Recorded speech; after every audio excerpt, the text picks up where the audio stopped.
So let's talk about some OWASP tools to begin with. Hope you don't mind if I sit while we talk. My notes are too far away for me to read when I'm standing, I'm afraid. So what we'll do is we'll talk a little bit first about some of the OWASP tools. They produce a great number of open source tools that are available for you to download and use. We'll talk about some of those tools today. We'll also introduce another tool. I don't know, how many people here have seen Burp Suite? Excellent. Zap? Zap is one of the biggest series of downloads from OWASP, in fact. Zap is similar to Burp Suite in that it's a completely free tool. We'll be using it today for the demo. So we're going to talk a little bit first about the problem we're trying to solve. That's the important issue first. Let's isolate what we want to do, and then we'll talk more about what the actual process we're going to be using is to generate the information. So from here, you can see a picture of me standing next to that bear was monstrous. But at the same time, I work for CodeDX. CodeDX is a application security business. We were spun out from another company called Secure Decisions, but that's as much company history as I'm sure anyone's interested in. We author two of the open source tools. We have something called the Attack Surface Detector, the ASD, and we also have another tool that is generated for looking at the data coming from the ASD to help you populate Zap. And we have another tool, Code Pulse, to help you review the dynamic analysis of what you're looking at inside of your code. And this would be while you're doing your testing. It's a visualization tool, and we'll talk about that in just a moment. So here's the topics for today's discussion. We're going to first start with an overview. We're going to understand what an attack surface is and why it's so important to understand what your attack surface is and what you're defending against. Without being able to do that, you'll know right away that it's almost impossible to do any kind of adequate defense against anyone trying to hack into your system. We'll talk about some of the advantages these tools give to the white hat hacker. Does the white hat hacker have enough time? Does he have enough resource? Is his information good? These are critical pieces of a puzzle that he can put together to try and make the application much more secure, to make your application better in the field. And we'll talk more about the penetration test workflow. We'll follow that with talking directly about the application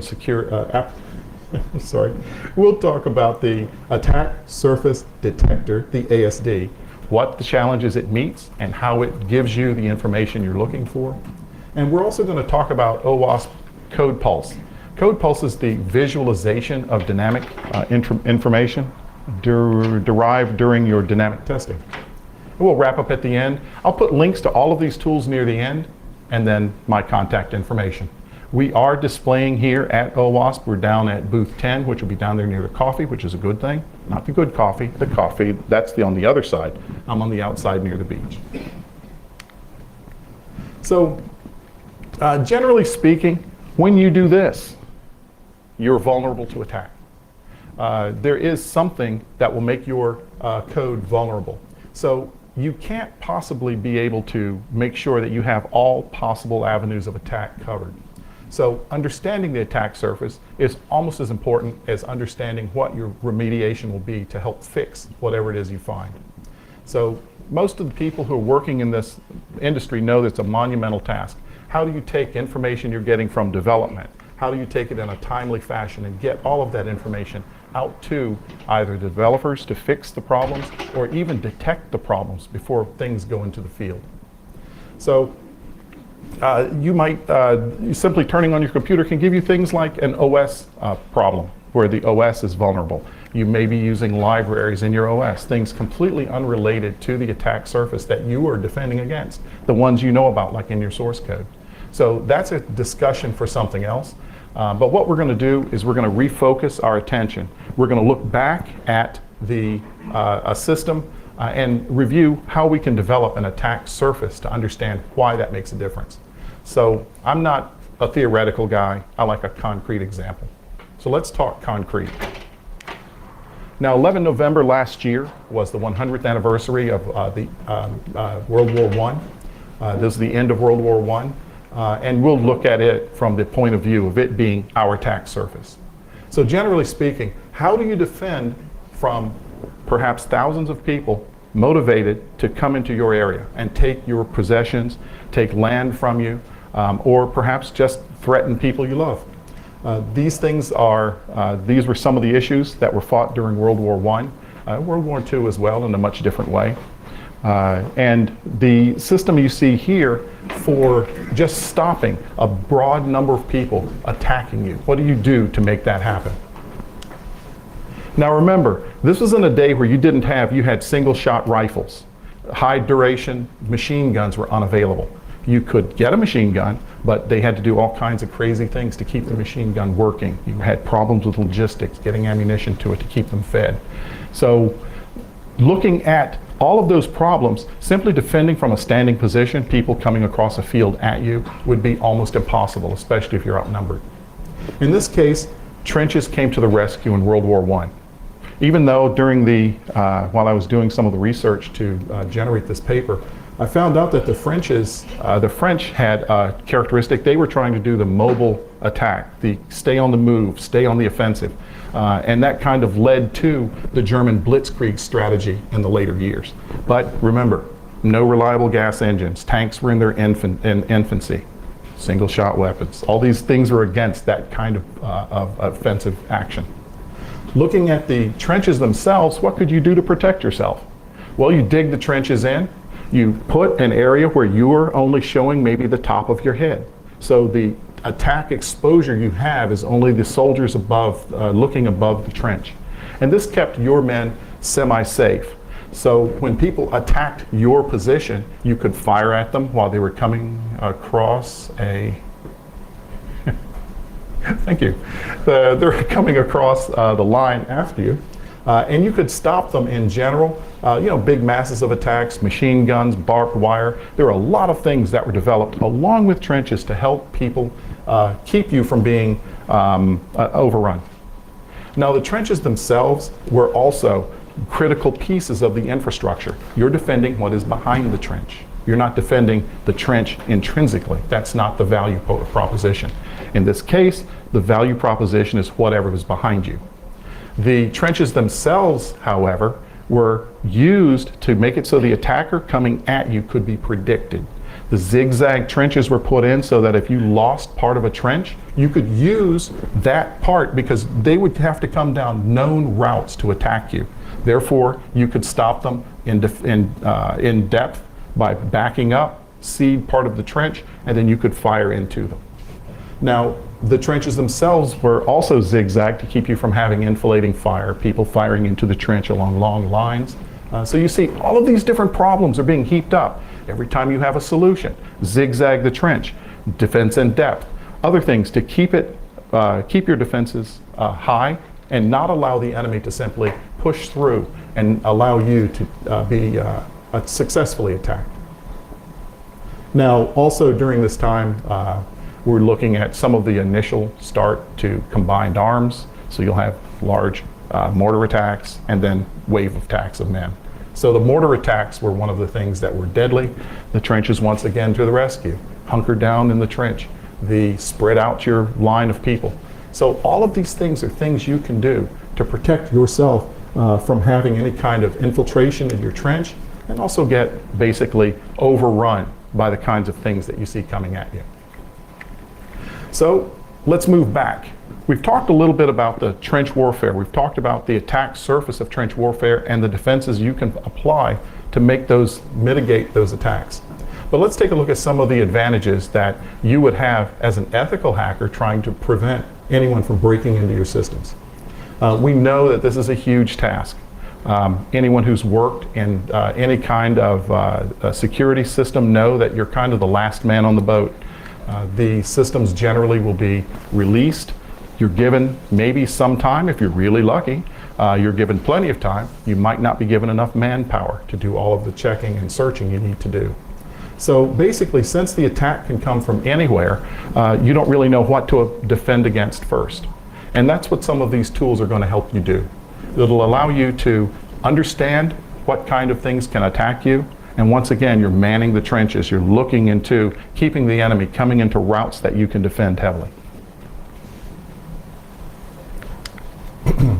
So how many people here have had plenty of time when the product is about to be reviewed or product released? Who has plenty of time to do their pen testing or plenty of time to do their, yeah, I didn't expect anyone to hold their hands up. There's never enough time. Two of the things you run into, and especially with pen testing, is that you may not know the attack that you need to perform to see what's going on in the software. Or you get lucky, you do have an attack you can perform, and you get through their defenses. So one of the things that you can do to help make your life a little easier is to move away from simply a black box brute force attack. Those are both, while they can be effective, you're kind of rolling the dice. There's no, I know that this is going to work, I'm going to use this attack. I know this is going to work, I'm going to use this attack. It's usually, use this attack. Did it work? Use this attack. Did it work? So looking at it from that point of view, it'll give you a lot of personnel, a lot of time to figure that out.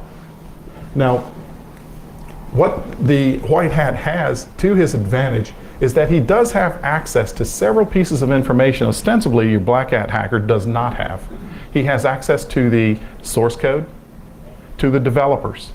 He knows exactly what is being done and what libraries are being used to create a product, and therefore his attacks can be made such that they reflect on the products that are being used, the things that are being done. And these things can help you figure out what things you need to do as a white hat to figure out what things could be attacked. So let's talk about the typical penetration testing workflow. So from here, we're looking at what the typical pen tester does for his daily life. You'll need to have some kind of a login generally. It's possible that you may be given just a wide field, a green field, and say, hey, attack this. Here's the address of the web service we want you to look at, and then you attempt to break into it or work around it. These systems done this way, you can spend a lot of time just brute forcing it to find nearly nothing. Normally what happens is you'll be given an authentication. You'll be told what are the things that could be he can do. So you check for things like, can he actually log into the system? Is it possible for him to do things that he's not supposed to do? So you have a little bit of a leg up to understand what the application's really doing. Another thing that happens that you can get that's useful for you is an endpoint enumeration. The black hat's not going to have an idea of the endpoints nor the parameters those endpoints demand. Therefore, given that information, you're able to fuzz attack if you wish to, or look at the code in a way that allows you to gather information about your application and at the same time push data into it so that you can see whether or not it falls apart. So once you've been able to log in, you have a lot more checks available to you. There's no more brute forcing. Now you have the capability of going in, understanding what's going on, and testing different parts of the system. Here are some of the tools we'll talk about today. We're going to talk about the OWASP Z-Attack proxy. We'll be using that as part of the demo. The demo itself will include WebGoat running in a Dockerized container, talking to Zap, and we'll use Zap and Chrome to attack the WebGoat.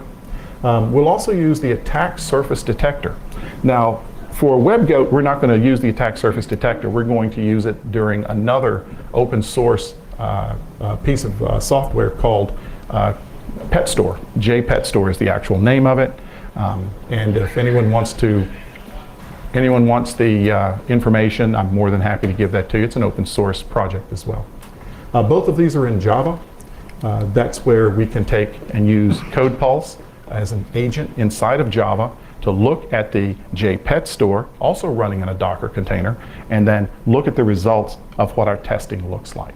And that's really critical to understand, first of all, what can the tools do for you, and then you can apply those to your daily life. These are free tools. All of the things I'm going to show you today, you can download from OWASP. And the JPet store, if you want to do testing or playing with it, that's available also from, it's on GitHub, I believe. I can track it down. Anyone who's interested, please leave me a business card. I'll be more than happy to get that information to you. So let's talk about the OWASP attack surface detector first. When you look at your attack surface, what are the pieces of information that you need to know to attack it effectively? Number one, what are the endpoints? Number two, what parameters do the endpoints take? And those two pieces of information can give you ideas of what to do to attack, to test the code more thoroughly, and understand what's going on. So the current problem is simply that you don't know all of the endpoints. Suppose they're abandoned endpoints or orphan endpoints where the code is now changed, or you're in maintenance, or you're simply adding new features. And those new features may make some of the endpoints that you're using useless or unavailable to you. So from there, those may be in the code still, you just may not know to test them. So the attack surface detector is to give you more information about the things that you're actually trying to test. These are some of the things that the attack surface detector will look for. It understands these different pieces, these different strategies for looking at code. It runs on these languages at the top, and at the bottom it understands those frameworks. Now, the attack surface detector looks at source code. It does not run a binary analysis. It does not look at your code from a linked version. We're looking at your source code at this point. And from this source code, you can generate a series of either JSON files or push them directly into ZAP. And this gives you a preceding capability without spending engineering time figuring out how to get those endpoints in. So preceding gives us more information about what's going on. Some of the benefits you get right away are that it's automated. Automation is your friend whenever you're doing any kind of work like this. The more of the activity that you can automate, the less you need bodies to perform. Sometimes it does benefit to have someone actually sit and work with the code, but in general, brute force attacks aren't that valuable. It takes a lot of people, but now we're looking at it from a different point of view. We're moving to knowing the endpoints, knowing the parameters that the endpoints take, and being able to generate attacks against those endpoints. So to minimize the surface attack, the easiest thing to do is to finally look at that information, put it into whatever your dynamic analysis tool is, and then use that to give you a better spider or better attack at the surface of your application. Now, the manual penetration testing is tiresome. It takes a long time to get that done. So the ZAP is scriptable. It has a full scripting system inside of it. I think it's called Zest, if I'm not incorrect. But we'll take a look at some of the features of that when we do our first series of attacks and look at the ZAP's results of looking at the WebGoat with the attack surface detector information. So these are available today. Both of these, everyone's obviously heard of before. The attack surface detector is a plug-in to both of these tools. It's available in the marketplace in both of these tools. I think ZAP is the most successful OWASP download. I think it's been downloaded somewhere between 8,000 and 10,000 times. And the attack surface detector isn't very far behind. I think we're 3,000 or 4,000, 2,000 or 3,000, maybe 3 or 4. I was told that recently. So these are popular tools to take a look at to help you with your code or fixing problems or finding problems in your code. So this is the attack surface detector. This is the plugin that goes into ZAP. We'll see this in just a moment. I put it here so that you could see more of the information on the screen. I apologize it's so small, but there's a lot of data here. The attack surface detector can be used in a number of different ways. There's a way to take the attack surface detector, point it at them, I'll call it the ASD from now on, point the ASD at your source code tree, and it will look through the source code, finding the endpoints and showing you those endpoints inside of the surface detector itself. You can also pre-generate them. We pre-generate that information, and we can put that information directly into ZAP as well as BERT. Here's what it looks like once the results are pulled in. The attack surface, the ASD, will give you the endpoints that it detects, It'll tell you what is the method used to attack those endpoints or to reach those endpoints. And these are both critical pieces of information, especially for doing any kind of a web application. The use of a put instead of a get in some cases may not generate any kind of information for you. So in this case, you have all of the information you need from the endpoints that were detected inside of the source code, and that information is given to you as a JSON file or a plugin to precede ZAP. Here, if we select one of them, you can see the endpoint and you can see the parameter. In this case, I chose the WebWolf file upload. I know that's really tough to see. It's all the way over there on the end, if you can see my pointer. That's that one. And here's the actual operation that would be performed. And this is just information for you. What is being injected? What is being given to ZAP for further testing? The check marks tell you that these different parts are in place. And you can see behind you, we can shift up and down and simply click OK. Once you do a preceding, ZAP has more information. Now it'll have more to spider, so it'll spider more. It'll give you more information during the attacks. In this case, you can see that there are 145 URLs found, and this is without using the attack surface detector. We're looking at WebGoat version 8.0.0 M21. Anyone who wants to do this themselves, please. There's a Dockerized version of WebGoat you can use. You can download ZAP and the the ASD this afternoon if you wish, and connect the two together and understand what's going on inside of WebGoat. A little bit bigger message of the same thing. You can see over here, URLs found 145. I've revamped the demo slightly. The number of URLs that will be found as part of the demo will be about 139. So there are some fewer URLs that will be detected. The active scan results resulted in this case in 11,829 results. There were requests made against the attack surface that you have for WebGoat. So WebGoat is a vulnerable web server, okay? But it helps to illuminate a number of different things. Number one, we have 145 URLs, and we also have 11,000 operations that will be performed. And this is all can be automated. This has no human intervention required. The ASD, when it puts its information in, I'll show how that works in just a moment. But when the ASD pushes its information in, you can see that the number of URLs jumps from that low number before, 145 to 179.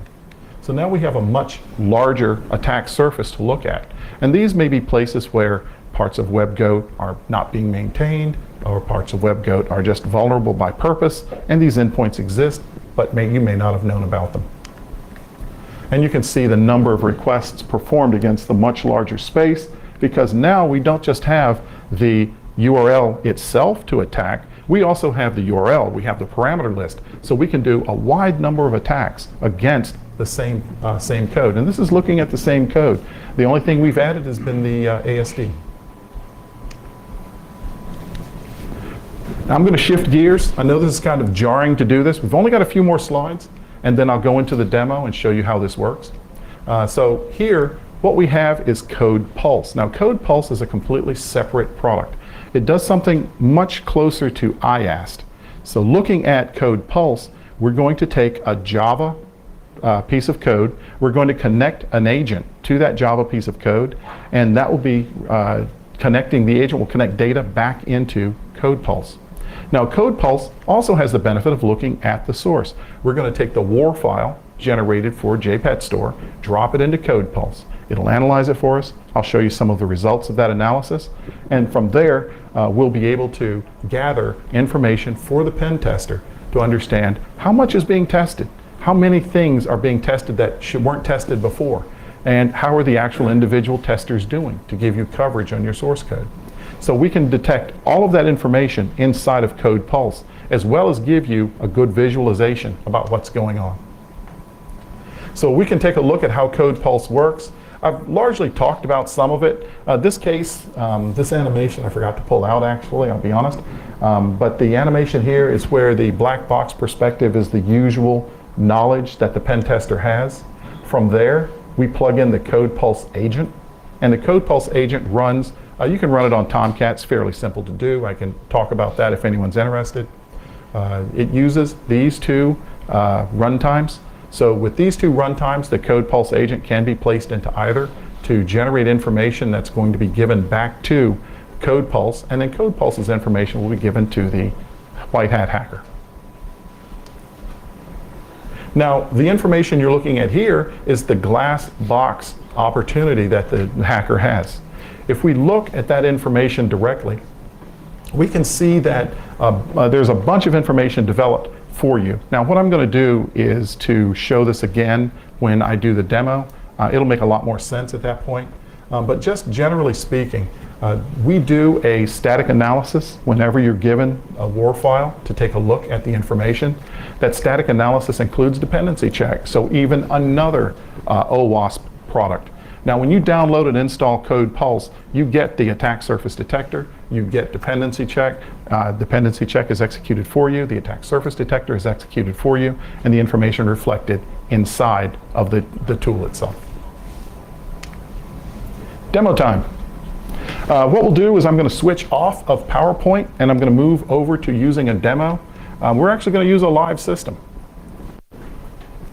And we'll come back to the PowerPoint at the end, but only for 2 slides. I don't want to make anyone have a heart attack. So I'm going to start by, we're going to take a look at the attack surface detector used against WebGoat. So we're going to start by generating our container. This has been pre-genned. Anyone who's interested in the recipes, I have them. So we've started WebGoat in the background, so we can now connect to it. Now what we're going to do is open up Zap. By opening up Zap, if I opened up Zap, it would be a lot better. So I'm going to open Zap. It's not a demo unless you do it wrong at least once. Just so you know. I've been doing demos for years and years and years. If something doesn't flame out, it's not a demo. You're just playing. So here is our system looking at information from Zap. Right now it doesn't know where anything is. How many people here have used Zap a lot? How many people here have used Zap a little bit? Good, I'm in good company. That's where I am too. I'm only holding my hand up to give people an idea they should hold their hands up. But I'm new to Zap, and I've found a couple of things that are actually really interesting when you use it. So in this case, we're going to take a look at the Chrome. And from Chrome, what we're going to do is reach over to Zap, and we're going to give it our first series of surfaces to attack. So I know that my hub, my version of WebGoat is located at localhost 7070, and then it's WebGoat for the service. Now you'll notice in the background, as soon as I hit the Zap, once I hit that Chrome to go to WebGoat, you'll notice the Z-Attack proxy is listening to all of the operations I'm performing. And by listening to my operations, it can do man-in-the-middle attacks, it can do a variety of other things. So it's really valuable to give Zap a little heads up. What do you need to do? In this case, we also need to give Zap some more information. We'd like to give it a login. So brute forcing against the interface with no login is not going to generate a lot of information. But we can register a user, and I'll just put a user in.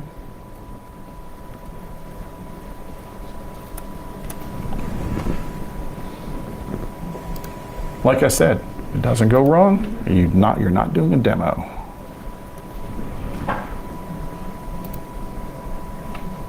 So this user already exists. That's a good thing. Now what we're going to do is to go back to WebGoat itself, off of the register page. And you can see that Chrome took care of logging us in. But I need a clean login so I can set my authorization really easily, so I'm going to log out and log back in using the WebGoat page.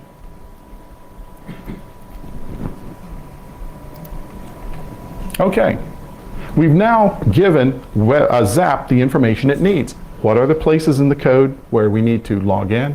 What does the login look like?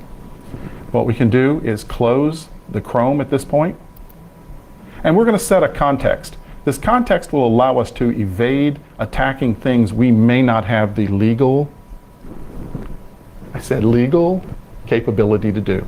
If If you attack some websites using the Z-attack proxy, it's possible they can come looking for you. So the thing I don't want to do, I don't want to pop Google with a ton of requests. I don't want to hit gstatic with a ton of requests. These are operations performed by Chrome to set your user and perhaps grab information about you. So we're going to isolate our context by going here, left clicking, and then right clicking, and we're going to say include in context. And this is our default context. From our default context, we can then add an authentication. If we go down here where it says authentication, we can say that we know that, I happen to know that WebGoat is a form authentication. So I'm going to set the form authentication. And then all you have to do to add information to it is to go out to the form that you need to fill out. And you can see here a post operation that was performed using the password and username. Yeah, it's insecure, but we're using WebGoat here. So if I select that, you can see that we immediately fill the target URL. What does the login page look like? And what do we get back from it? What do we need to send as parameters? In this case, you can see that vhobson and passwords vhobson. And then what I'm going to do is go to the user name here. Even though they're the same, I like to change this simply for consistency. So at this point, we can add additional users if we want to, or we can simply go from here. Now we're going to do something else to reduce the number of messages we get from Zap. Zap's going to say, I need to have some idea of what is considered to be a successful login. So let's set that up. It's easy to do. We simply go back to our context. And then from the context, I double-clicked it, I'm sorry. And then, well, first, let's get the information. If we go over to the localhost again, we're going to go down to the place where we did our post for the password, and we're going to drop that into the request editor. So once you've dumped it into the request editor, we can simply make another request to log in. WebGoat's tolerant of that, so we can take care of that right away. The benefit of doing this is we can do a send, and we see the packet coming back. Here are the headers that come back at the top. I'm going to copy that because I happen to know that lets me know that I've logged in successfully. So I Control-C that, jump out, and then I'm going to go back into my context. I'm going to go back into my authentication, and then down here, the regular expression pattern from the response, I'm going to simply insert the HTTP 1.1.200. I'll do the same for the logout. I happen to know it's the same packet. So now Zap knows how to log in. It knows what a login response should look like, and it knows what your logout response should be as well. At this point, we can get rid of all of the different sites that we don't care about. You can see we have 4 sites here. Let's get rid of some of them. And then what we have left is the one we put in context. The little ball up here turns those extra ones off. If we spider this, I'm going to spider it right from the top. I'm going to say I want to use the default context and the vhobson login, and then start the scan. Notice that's quick. We generated 139 URLs, and the 139 URLs can now be used as an active attack. I'm not going to do it. It takes a while. It takes 4 minutes maybe. This is left as an exercise for the student. If anybody wants to do it, I'll be more than happy to give you a hand with it. It's pretty simple to set up. So let's add the attack surface detector. How do you do that? We can add the attack surface detector from the marketplace. I've already done so. So adding the attack surface detector shows it up down here. When you see the attack surface detector as a lower tab, these lower tabs can be used to gather information about the project that you're looking at. So you see all of the same information I had before. I've pre-populated it with a JSON file that I used as part of the attack surface detector's detection area. And I'm going to import the endpoints from it. Let me slide this down a little bit, because what I want to do is to open up all of these, and you can see how big this bar is right now. When I import the endpoints from the CLI JSON, you saw it got bigger. And from there, we see also the endpoints were successfully generated from the JSON file I'm using. Now, the attack surface detector can also take multiple JSON files, and you can do comparisons between the two. What attack surface have you increased? Have you decreased it? And you can keep track of it in that way. From here, placed. We can respider it at this point. Notice that the attack surface detector isn't used as part of the dynamic analysis. We can attack this with a spider. We'll put in the V. Hobson as the person that we want to run it with, and we'll start the scan. So now instead of 139, we have 174 URLs that we can attack. These URLs are detailed inside of the attack surface detector if you're interested in taking a look at them. They're right here, and they're under the tab results. Here's what you saw before. This tab allows you to take a look at all of the URLs that were detected, even ones you may already have in your system. If we slide down to the WebWolf file upload, and if you double click it, it will tell you the parameters, and I happen to know that one has parameters. A large majority of the URLs do not. This will tell you not only the parameter, but you can see at the bottom it says the parameter is a string. So now we not only know that this particular endpoint takes a parameter, but it also takes a string that you can fuzz or you can push bad data into and see what kind of result you get back. So what I'm going to do now is shift gears. I'm going to go over to Code Pulse. We'll demo Code Pulse, and then we'll close up and I'll start looking for questions for anybody who's interested. So I'm going to close this down.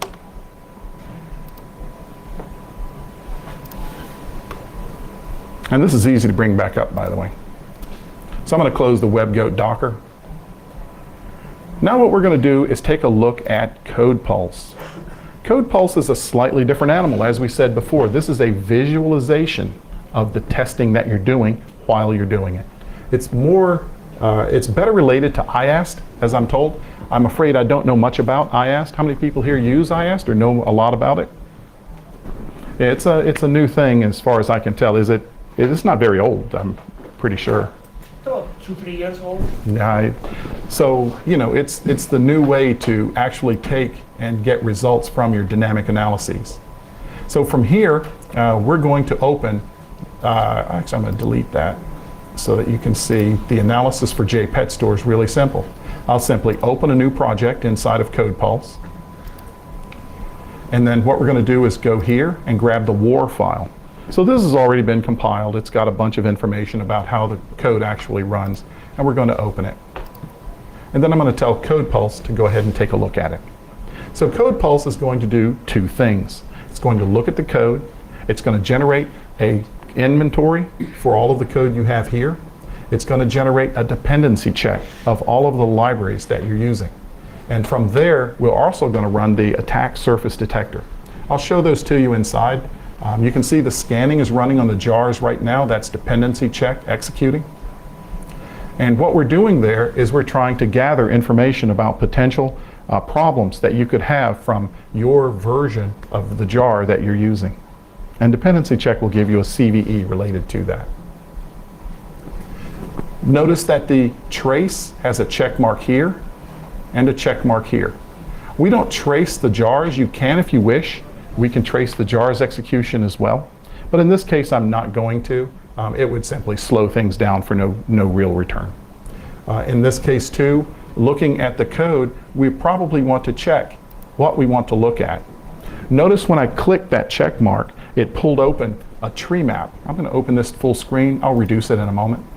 So it pulls open a tree map. So you can look at the classes themselves as well as any of the methods inside of those classes. It's also built with the bytecode count as the size of each of these blocks. And you can see all of the different things that are contained inside. Now I'm going to click the JSPs, and you can see it put one above the other. Here are the JSPs, and here's the code. Another thing that's been done is that the attack surface detector has been run automatically against this code. This little icon you see here and here are the entry points to this application. I don't know how JPET Store works, but I don't need to. And that's one of the huge benefits of using automated tools to look through the code to give you this information. So once these pieces of information are available to us, we can click the little stacked squares up here. And the stacked squares bring only the attack surface detection components to the top. So you can see exactly what code you're going to go through for all of your requests for your system.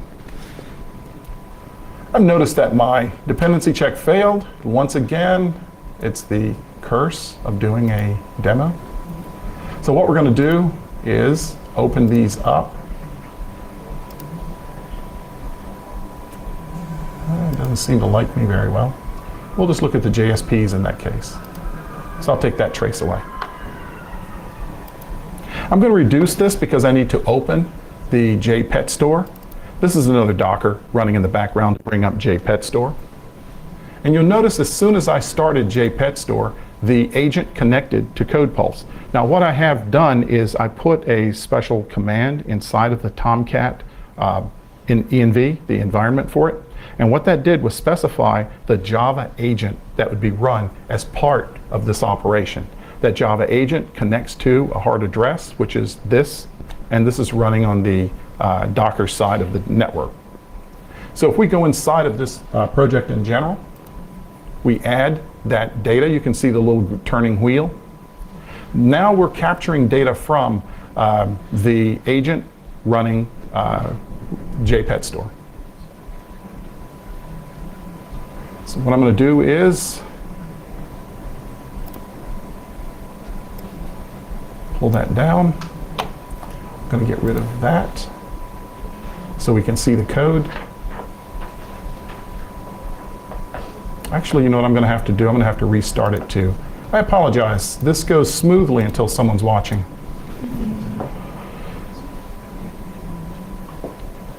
As soon as that quits, I'm going to restart the CodePulse. So it's going through and processing it once again to give us a code inventory. And then from there, we will take a look at what's going on in the code. So I'm going to select the class and the JSPs. I'm going to drop this to one side. And then I'm going to bring up our Chrome. And we can see the JSPs, the classes are at the bottom and the JSPs are at the top. Now this once again is our inventory. If we go and talk to JPet store by going localhost 6060, we see that it is not connected. So I guess if I started it would be much better. Now we see the connection. We're going to say put it into this project.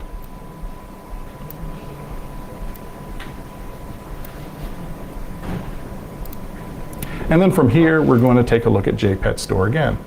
You can see on the left-hand side, some of the elements have already populated. So we have a connection. We have JPet store. Now, if I want to see what goes on when I do different parts or different operations, I simply do the operations, and we can see the code on the left-hand side change as I do so. But what I'm going to do is start a recording. This first recording is going to be Tom. I'm just picking a name at random. And Tom's going to go in, and he's not going to sign in. He's simply going to go into the store. Notice the yellow highlighting. He's going to go into fish. He's going to say, I want to buy a koi. I'm going to add it to my cart. And then I'm simply going to abandon. So that was the testing he did. And you can see he covered a fair number of different pieces in the classes. And you can see the pieces he covered up here as part of the JSP. So let's start a new recording. And we're going to call this guy Jim. Now, we've started a new recording. And we're going to stop Tom's recording. So starting the new recording, Jim, will allow us to do something a little different. We're going to say Jim is going to sign in. You see the yellow on the left-hand side. He's going to submit his credentials. He's going to buy a dog. And he's going to say, proceed to checkout, continue, some fake information here, and then he's done. So we've gone through the website to simply buy an animal. So that's mainly what this is about. But you can see that the coverage on the left-hand side is much different between Jim and Tom. If I go back over to here and close this recording, I can now take a look at the differences between what Jim did and what Tom did. We see here Jim as the turquoise My wife says I'm colorblind, so if it's something different up there, say something. And we can look at Tom in green. Now, if you want to see the difference between the two of them, we can simply highlight them both. The black areas are the places where they overlapped. The other places you can see down here by simply hovering over it that this activity was traced and it was assigned to Tom. It's in the Tom trace. The teal portions here are in the Jim trace, and that's from the box over there to the left. I'm going to open this up so you can see more of the information here. So we can see exactly what was executed. We can see what stream was executed, what operations were you performing. You can use those as names for your streams. You can say that certain testers using this tool, you can put them against the product and understand what's going on. Pretty straightforward. I wish it had been more straightforward. I could have shown you some dependency check failures and things like that, but for some reason it doesn't like me today. I'll have you know, I've demonstrated this to myself 15 times, and it's never failed. So now that we've seen the demo, we're going to move to find out, give you information about where to get these. I think this slide deck will be placed up where OWASP puts all of their slide decks for the show. I know I've already transferred it in so that not only will you have this slide deck, you'll also have some of the comments I made.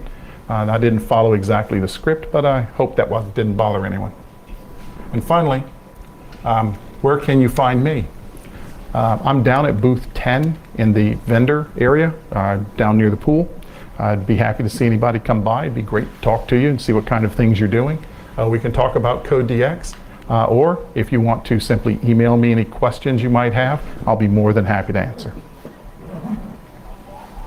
Any questions?